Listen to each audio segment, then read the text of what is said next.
আসসালামু আলাইকুম। আজি আমাৰ গোটেই তাৰাঙ্গাপুৰবাসীৰ বাবে এটি অত্যন্ত আনন্দৰ খবৰ।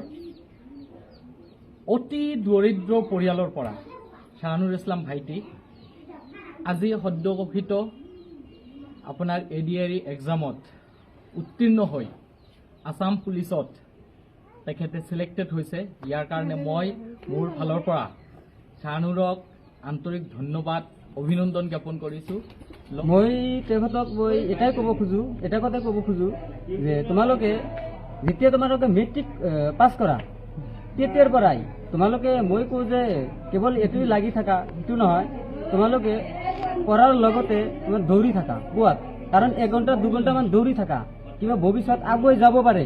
তোমালোকে বহুত চেষ্টা কৰিব লাগিব, চেষ্টা কৰিলেহে তোমালোকে সফল হ'ব পাৰিবা। যোৱাবাৰতো পুলিচৰ চাকৰি পাইছে, কিন্তু এখেতসকলৰো বহুতখিনি যথেষ্টখিনি ছাপৰ্ট মই শাহানুৰৰ ক্ষেত্ৰত দেখা পাইছোঁ।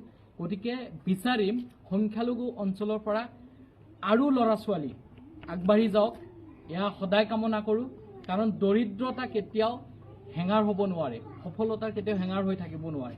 গতিকে যদি আপুনি কষ্ট কৰিব জানে, চেষ্টা কৰিব জানে, যদি আপোনাৰ ভিতৰত একাগ্ৰতা থাকে, তেতিয়াহ'লে নিশ্চয় সফল হ'ব। আৰু ইয়াৰ উৎকৃষ্ট উদাহৰণ হিচাপে আজি মই শাহানুৰ ইছলামক দেখা পাইছোঁ।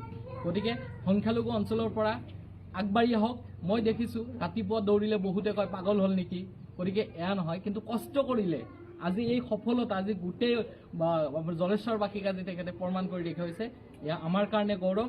শাহানুৰ ইছলামক মই অনুৰোধ কৰিম তেখেতে অসম আৰক্ষীত যোগদান কৰক আৰু সকলোকে ন্যায় প্ৰদান কৰক। জাতি ধৰ্ম বৰ্ণ নিৰ্বিশেষে নহয়, সকলোকে ন্যায় প্ৰদান কৰিব বুলি আশা ৰাখি মই আকৌ এবাৰ শাহানুৰ ইছলামক ধন্যবাদ জ্ঞাপন কৰিছোঁ।